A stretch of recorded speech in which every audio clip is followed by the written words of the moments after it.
Heyo, and what is up, gang? Thank you for checking out Sledgehammer TV tonight. If we learned one thing from tonight's episode of SmackDown Live, is that ending the brand split completely would be a fucking disaster, because this wildcard rule has made everything even worse. Is that even possible? Yes. And how do you know that? Because you watched Raw last night, and now you watch tonight's SmackDown Live. And while we did have a very good main event and one other segment that I was actually okay with, the rest of this show was just as much of a debacle as Monday Night Raw was last night. My name is Nick Nightmare, and you are watching the Sledgehammer Wrestling Show's SmackDown Live review. Take it away, Charlie Day. Wildcard, bitches! Yeah!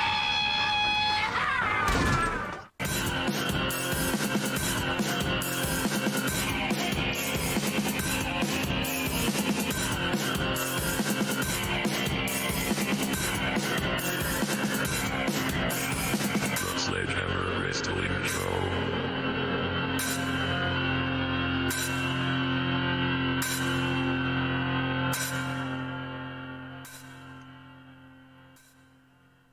So, coming off of the heels of what could only be described as the worst Monday Night Raw I have ever seen, we get a SmackDown Live that rivals just that. And, it wasn't so bad. Why are you always so negative? You are too damn negative for me. I'm going to stay away from this.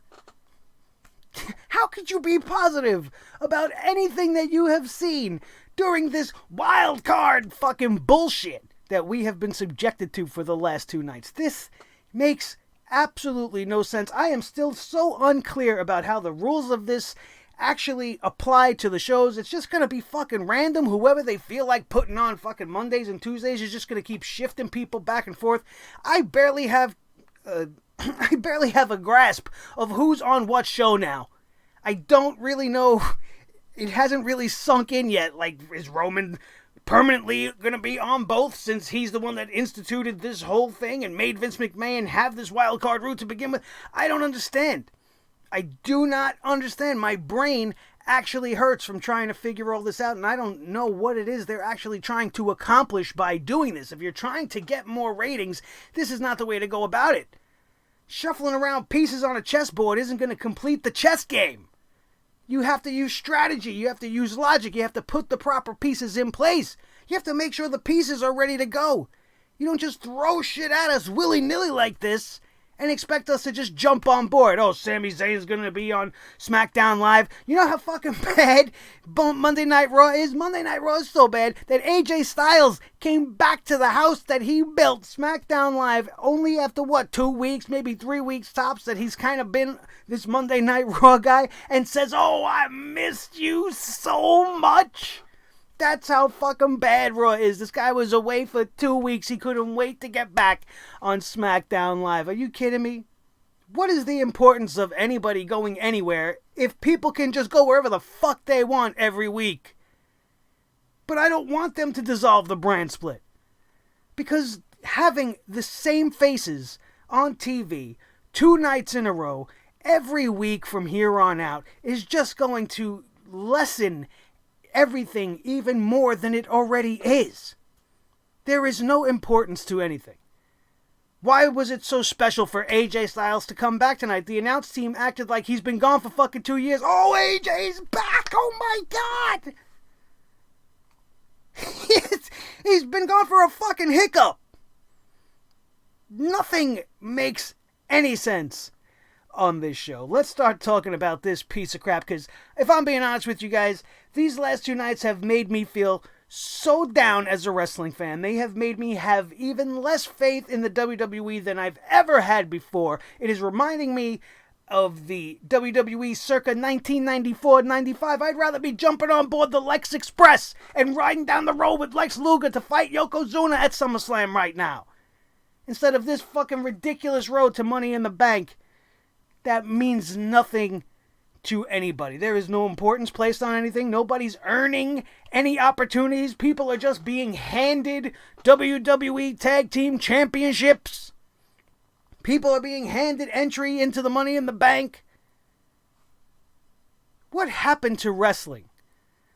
I know the tag team division is shit, But you had to go out there and take two guys that aren't in the tag team division and actually just want to hand them the championships over all these other teams, which just shows me as a fan that you don't give a fuck about the tag team division and you don't give a shit about guys like Heavy Machinery. We already know how much you don't give a shit about teams like the Revival, but what about teams like the Usos?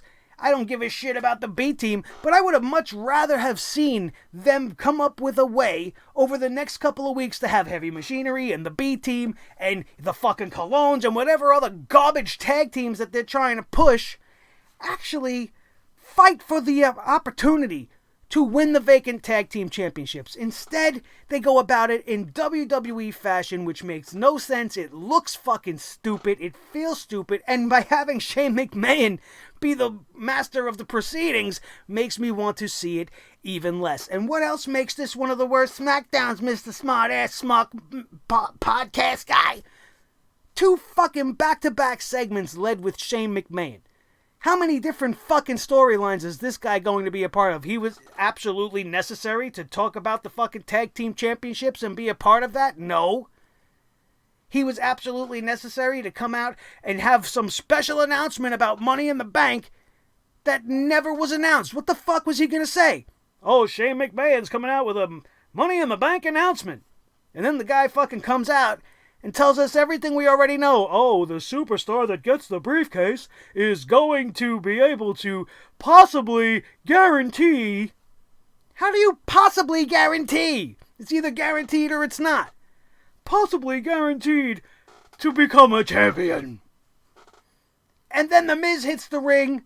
All hell breaks loose. We get a repeat of last night's fucking segment between these two, only in reverse.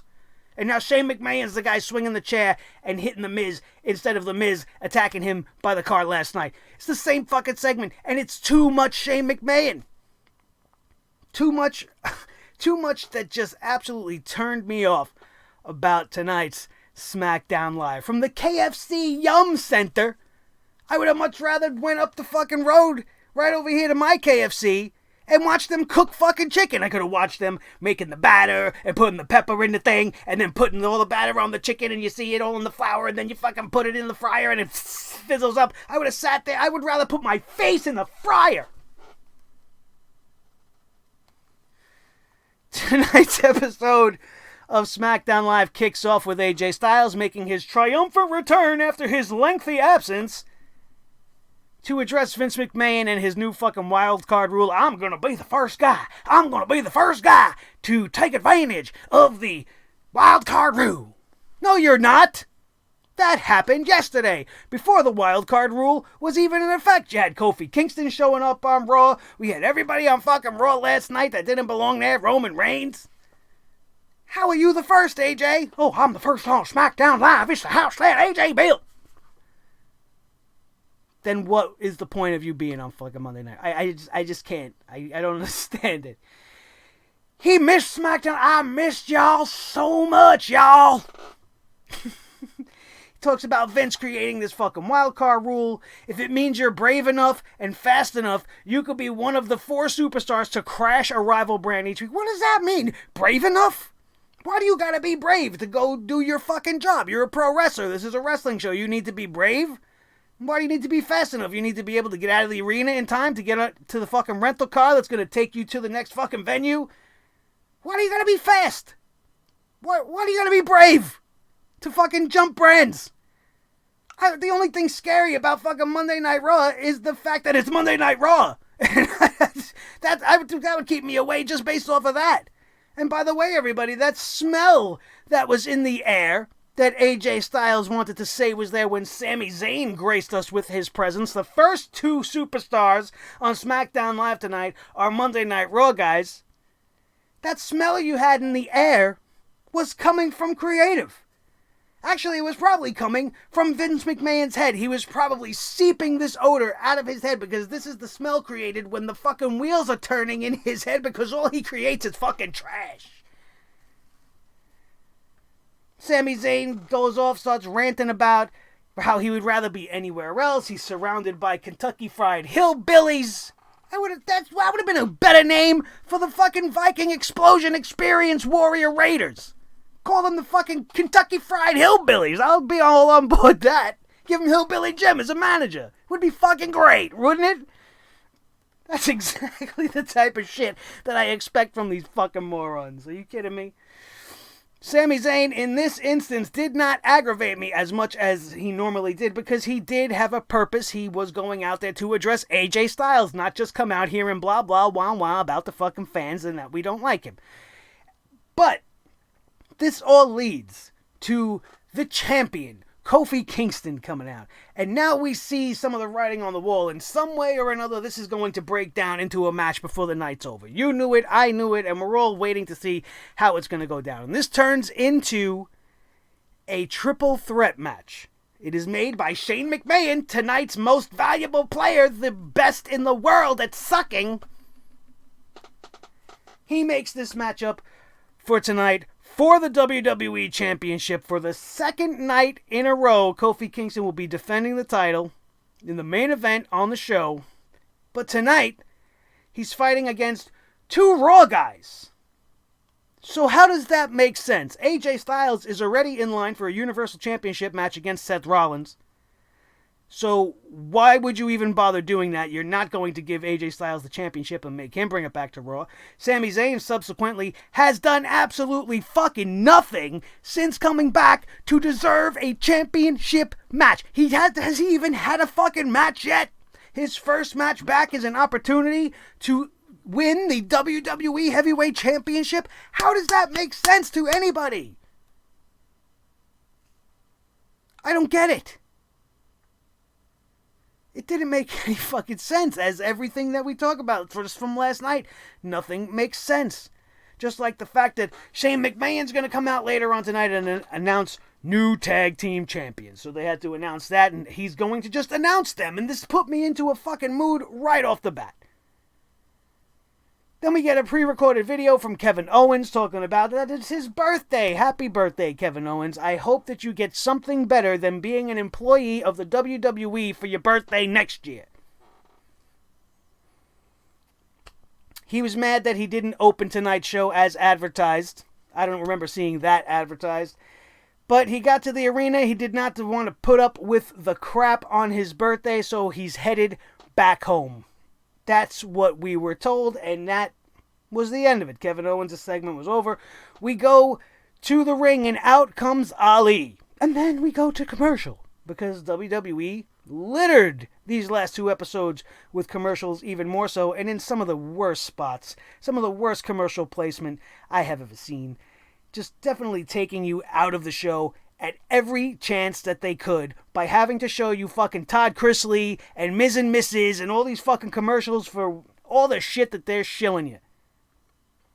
And all the companies that actually give them money to produce this piece of shit show that this fucking company gives us. This matchup that we would get would be Ali versus Andrade. Now, here we're going to get a little positive. Everybody, hold your breath. Oh my God! Nick's gonna say something nice about something? Yes, I am. Because this particular matchup was done and written in a way that I would have done, because you've taken two guys from the Money in the Bank ladder match and you put them in the ring to feel each other out. You know, this is what happens going into a Money in the Bank. You see them all wrestling against each other and trying to see who's got dominance. Somebody's trying to gain momentum. So you put two of the best that you got in there, Ali and Andrade, into a singles matchup. And then you're going to say to yourself, well, who do you want to win this matchup? In the back of your head, if you're a fucking smart guy, you say nobody. Because there is nobody should be losing on their road to a Money in the Bank match. Everybody should be protected. Everybody should be made to look and be kept strong. And they were able to do that by introducing a third member of the Money in the Bank field, Randy Orton, to come out and cause chaos, hit RKOs out of everywhere, two very impressive RKOs, bring the match to a stop. Nobody wins except for the fans, because now you're going to want to see it a little bit more. You're going to want to see Andrade get a measure of vengeance against Randy Orton. Now you're going to be worried going into this thing that Randy's building up momentum and he's going to end up winning the Money in the Bank. You're going to want to see Ali overcome all this, and it's going to lead to better storytelling in the Money in the Bank match because there are underlying things going on and things that have happened on the road to this matchup that is going to make it feel like more than just a fucking ladder climbing match for a briefcase. So this was done very well. And I don't have a problem with this particular segment. Randy Orton looked fucking fantastic. Andrade looked fantastic. Ali looked fantastic. It was a decent match up until the point where Randy Orton caused everything. Zelina Vega always fucking looks fantastic on the outside, so I was good with this. Imagine that. Holy shit. Hope you guys didn't pass out and faint on me because I actually said something nice about a fucking wrestling show this week. Your winner by disqualification, Mustafa Ali, after the bell RKOs were dropping like the hammer, and it was just fucking great. It was great. I enjoyed that. And then they had to make me sick to my fucking stomach. The announcers decide to show us everything that happened on Raw last night with Roman Reigns and Elias and Drew McIntyre. And then after they show us all this, we go to a promo for Roman Reigns. And this was no ordinary promo.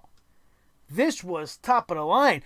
This was made probably by somebody on Pornhub or Brazzers specifically for Vince McMahon. Because all I could do while watching this fucking almost 5-minute just love fest for Roman Reigns is have the disgusting and filthy, gross image of Vince McMahon pounding off in the back while this thing is playing. Is that the reason he had this produced? So that he can get a little quiet time during SmackDown Live and pound one off? Because that's the only reason I could see for this fucking promo.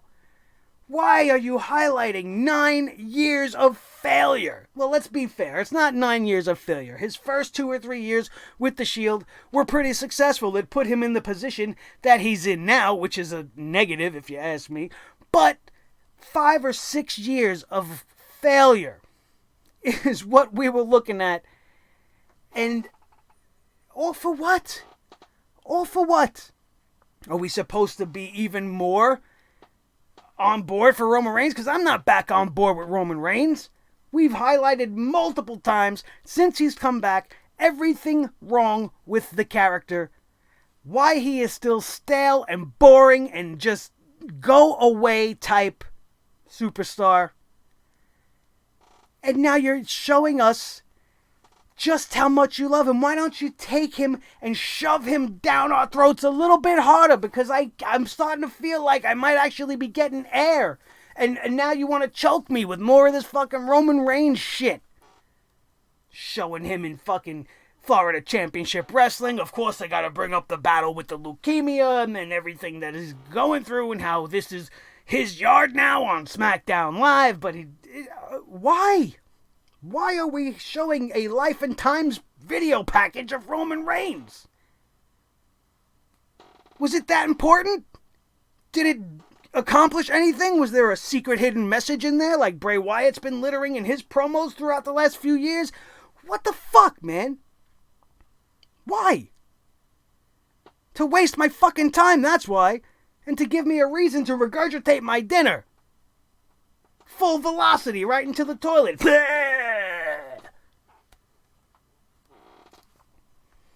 Then after this, Shane McMahon comes out and we're going to talk about the fucking tag team championship titles. We get back from the break and Shane McMahon is in the ring. He talks about what happened with the Hardys. He talks about the fact that The Miz was a coward. Why he's out there talking about the tag team championships. He's supposed to be crowning new tag team champions, and he wants to sit there and talk shit about The Miz, which I really don't give two fucks about. He says he found a worthy team for these belts.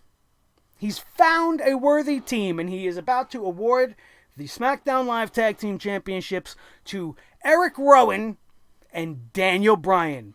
Two men that, yes, have been associated with each other, but are not a legitimized tag team. Daniel Bryan was just in a singles run for the WWE Championship, and now he lost to Kofi Kingston 24 hours ago in a rematch from WrestleMania, and he has been rewarded for all of his hard work, and he has been placed in a fucking failing tag team division. Are they putting the entire tag team division on the back of Daniel Bryan and Eric Rowan? But of course you had to have known somebody was going to come out and have a problem with this, and of course it was the Usos. And if we could be happy about one thing here, it's at least they didn't bring their fucking Usi hot juice to throw down fucking Eric Rowan's pants. Because the last thing I want to see is that giant bald bearded bastard scratching his fucking butt and balls. That was a lot of B's in one sentence. But I'm pretty good with alliteration, and if you don't know what that means, read a fucking book sometime and get your education up.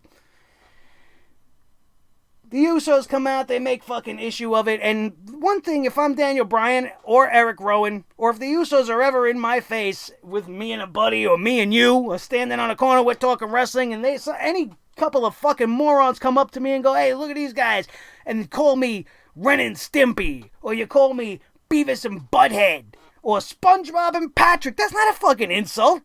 SpongeBob and Patrick are awesome. SpongeBob SquarePants is one of the best fucking shows ever. And if you've ever watched that show, you know that you might need a little herbal refreshment to really get through some of them. But the first couple of seasons of SpongeBob was fucking great. I wouldn't mind somebody calling me SpongeBob. I see I can fucking do it. SpongeBob and Patrick, that's supposed to be an insult? They're awesome. Ren and Stimpy, fucking awesome. One of the best shows from my childhood. Beavis and Butthead? Icons! These are iconic fucking cartoon characters! So how are those insults? I feel like Beavis and Butthead contributed in writing some of this fucking show! I'd rather fucking see Cornholio in the middle of the fucking ring. T-shirt over his head and everything. I am Cornholio! This is the type of shit these guys are fucking writing? Do these fucking millennial writers that they hire really have a fucking... Do they really look down on some of the most classic television of all time? Give me a fucking break. So anyway, now we're going to call for a referee after all the back and forth, and we're going to have a tag team matchup to decide the new SmackDown Live champions. And my immediate thought is the fucking Usos are going to win. They're going to take the championships with them to Raw. And they're going to then beat the Raw Tag Team Champions, whoever the fuck they are. I forgot at this point. Ryder and Hawkins, right? That'll be an easy fucking win. And then unify the belts. Have one tag team division. So that little glimmer of hope was there. And then Daniel Bryan and Eric Rowan win this fucking matchup. And all my hopes and dreams for the tag team division were absolutely fucking squashed. Might this be a good thing? Let's try to paint a fucking positive lining on some of this shit since I'm too negative for some of you. Is it good to have the tag team championships on these guys? Eric Rowan is a former tag team champion multiple times with the Wyatt family.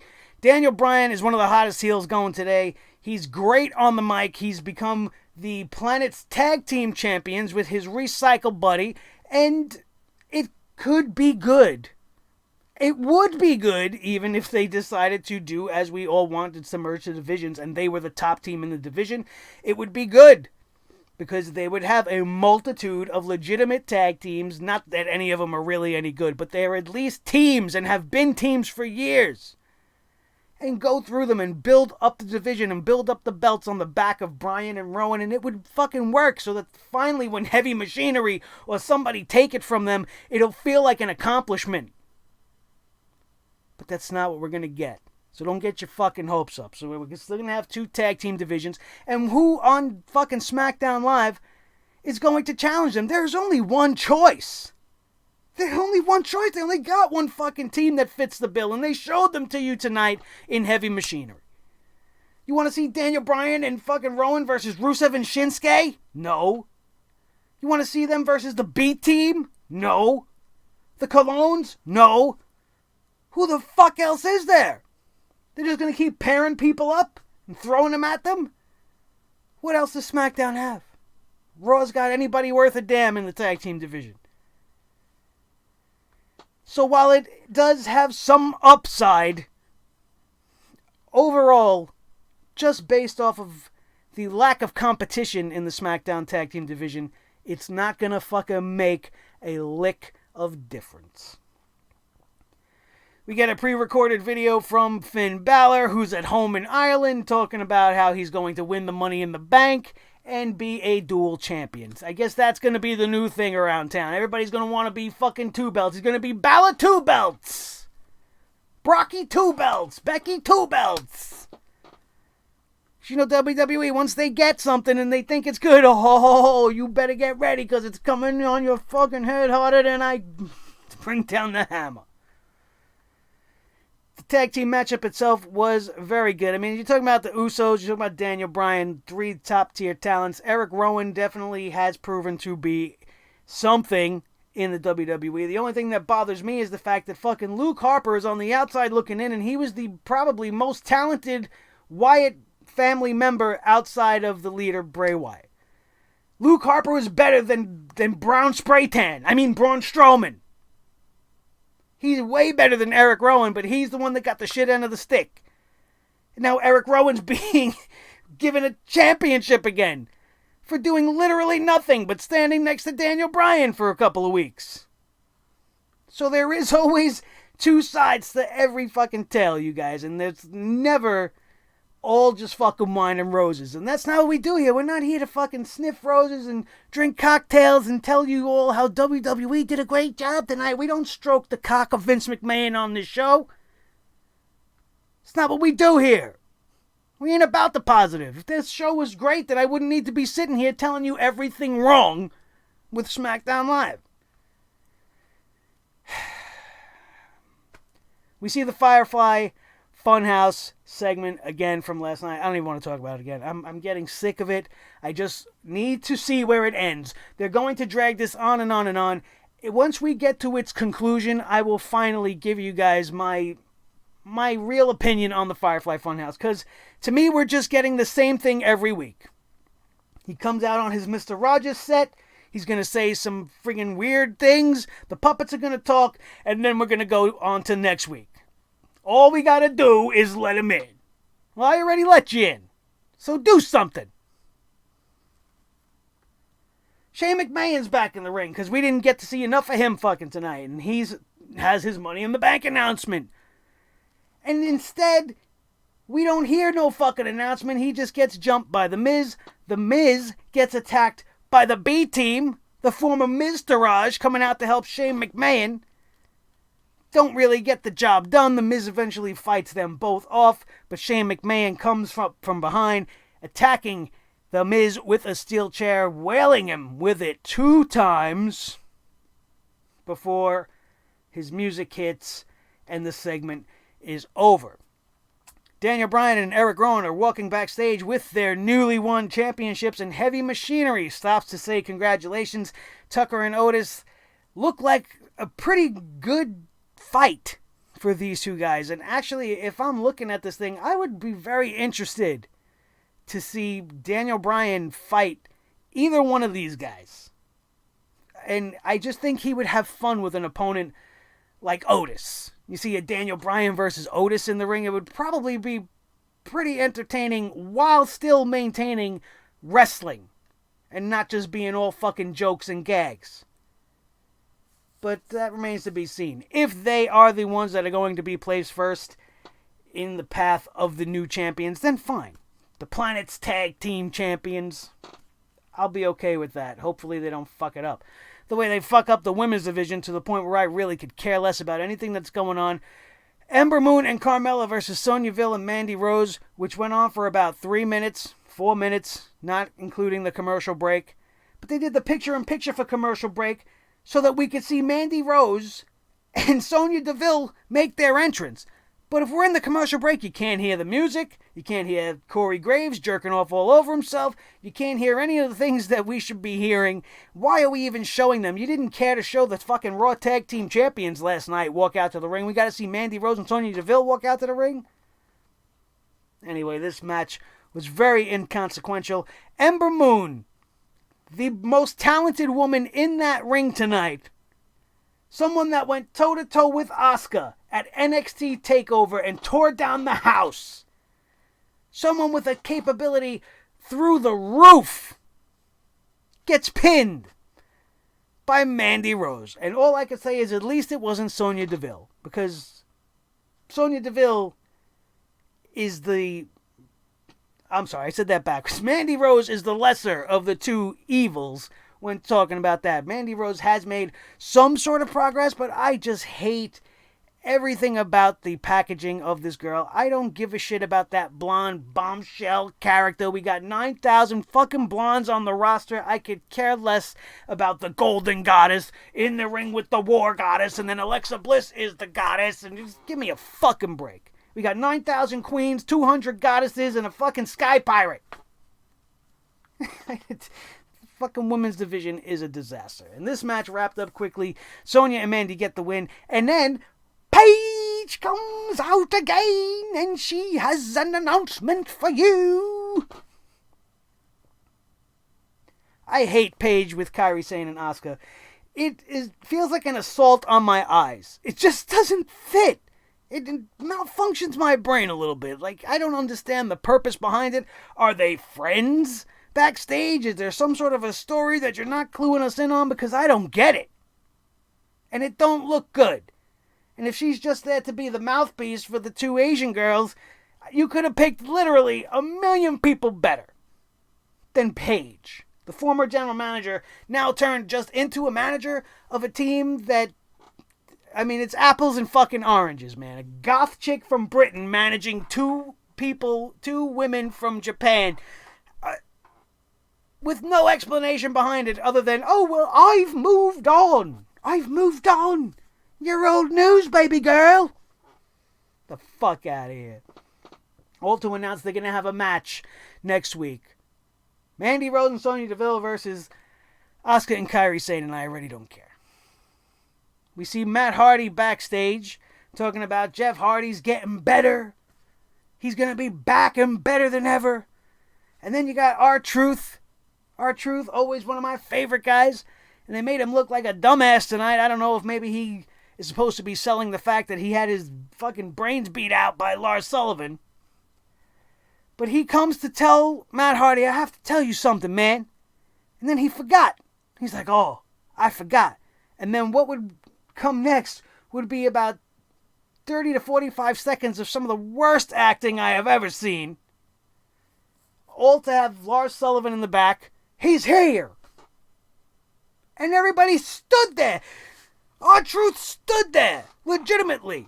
Turned around. Seen Lars Sullivan. And there was a good 5 seconds where they were just looking at each other like, sup, bro? Why didn't he fucking run? If he's that scared of Lars Sullivan, he's unlike anything he's ever seen, he tells Matt Hardy. But then you turn around and see him, and what, were you shocked into a state of fear? Matt Hardy standing there with his fist cocked, but he don't friggin' go in for the attack? This is the guy that just took out your brother. Why aren't you jumping him? You're both fucking standing there. There's two of you, there's one of him, and you're standing there like a couple of clowns?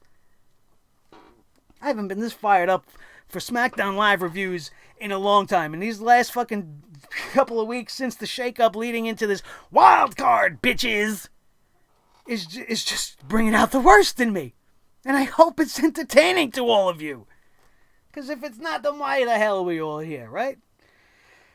Back from the break, we get a pre-recorded promo again from Aleister Black. Aleister Black is sending a warning to all of his opponents. Who? He's not in the Money in the Bank match. He's just speaking to everybody, I guess, and asks for forgiveness. I want your forgiveness before I kick your ass. This way I can do it guilt-free, I guess. Then we get the triple threat match, AJ Styles, Sami Zayn versus Kofi Kingston for the WWE Championship. This match was very, very good. I actually forgot for a couple of minutes just how angry I was at the rest of this fucking show. This match would boil down to Kevin Owens coming out after he already told everybody, oh, I'm going home for my birthday. He pulls the old switcheroo and ends up in the arena at the end of the night trying to get a one-up on Kofi Kingston leading into their one-on-one match at the Money in the Bank pay-per-view coming up in just a couple of weeks. And almost causes Kofi Kingston to lose the championship to Sami Zayn. At the end of this thing, it was Sami versus Kofi, and the feet were flying. It was just a whole lot of action. Very, very good. 2 Blue Thunder bombs delivered by Sami Zayn that brought me to the edge of my seat because I thought they were really going to go for the fucking jugular and just give Sami Zayn the title right now, which would have made no sense, but that's how close the 3 counts were until Kofi Kingston would come back, hit the Trouble in Paradise for the win, pins Sami Zayn. AJ Styles became a non-entity. He was not a factor in this matchup towards the end as he was beaten up pretty badly and laying on the outside.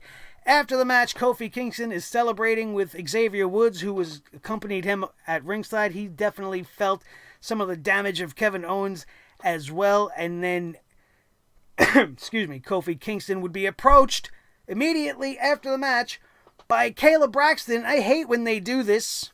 It's the most disingenuous interview I've ever really seen when they do this to superstars immediately following the match. They don't have a couple of minutes to even wrap their head around the situation. They probably have a line or something that they're specifically supposed to deliver. I just don't like how it comes off. Why we couldn't have just went off the air and then have Kofi Kingston either on social media or on .com or at the beginning of SmackDown next week address what happened with Kevin Owens and how he feels. It would have come off a lot better. While I did appreciate the few promotional segments and the vignettes that we got tonight, especially in the case with Mustafa Ali, some of it just seems like too little too late. This is some of the stuff you should have been doing before the superstars all showed up on the main roster. But be that as it may, SmackDown Live, with the exception of the main event and the Randy Orton, Ali, Andrade situation, was another 2 hours of fucking wrestling that I could have absolutely lived without. Hopefully, you guys did something better with your night than watch this show and then come here so that I can fill you in, because this show and every show on this channel is infinitely more entertaining than anything the WWE can throw at you. And whether you love me or you hate me, you can't deny that undisputed fact. I am better at them at entertaining you, at the very least. And that's why you come here to the newest, fastest rising podcast in all of the YouTube wrestling community, the Sledgehammer Wrestling Show. Thank you guys all for being with me here today. Don't forget to check out some of the other stuff on the channel. We have got the Game of Thrones review and reaction. This was a very, very fiery and intense one. Much like how I come down on Raw and SmackDown, Game of Thrones has been just absolutely disappointing me to high hell. Go check out why, because this fucking sucks. In case you didn't know what all the little Qbert symbols were for, it's blocking the word fucking, because if I put it on the thumbnail, it would be taken off of YouTube. But now you know what it means. A little insider info for you, as if you didn't already know that. Even more so, let's go check out the match predictions and 2K19 simulation for the men's Money in the Bank ladder match. This was a lot of fun, with all of your action being called by yours truly, and a winner that you need to see to believe. It's a fun one. Go check it out right now. Thank you guys for your continued love and support on this channel. Every week after Monday Night Raw, my subscribers shoots up by a tremendous number, and I hope to see that continue in the trend tonight. If you enjoyed anything we said or did, if you agreed with me tonight, or you just maybe think I'm handsome, maybe you like my blue layout, maybe you like my name, subscribe to this channel and make sure you hit that notification bell so that you don't miss a thing, because Sledgehammer TV is expanding at an exponential rate. We are bringing back Hammer in Hollywood. We've got a whole lot of other stuff in the works for you guys. As you can see, the bells and whistles are even bigger and louder than we've ever had before. We had Charlie Day and clips from Always Sunny, and we're doing all kinds of cool audio-visual stuff for you guys to make sure you know that this is the place to be when you want your entertainment and pro wrestling news absolutely bullshit free and with nothing but truth, because that's what we do. We bring the hammer down with truth bombs and we explode them all over your desktop or your TV or wherever it is you're watching me, your mobile device. And I can't thank you guys enough for doing that. Make sure you smash that thumbs up. Let me know you like this video. Let the world know you like this video by sharing it with each and every one of your wrestling buddies all over the wrestling world, especially if they felt a little bit confused about all of this wild card bullshit and everything going down on SmackDown Live tonight. My name is Nick Nightmare. This is the team, Thor the Sledgehammer, the official Sledgehammer of the Sledgehammer Wrestling Show. His tag team partner, the World Heavyweight Champion of all the microphones in all the world, Mr. Blue the Snowball, the most important member of the team. As always, each and every one of you uber loyal sledgeheads, I love yous all to death. That, my friends, is going to do it, and we are out of here. And we will see you next time right here on your new favorite wrestling show, the Sledgehammer Wrestling Show, only on Sledgehammer TV, right here on YouTube.com. And one more time, Charlie. Wildcard, bitches! Yeah!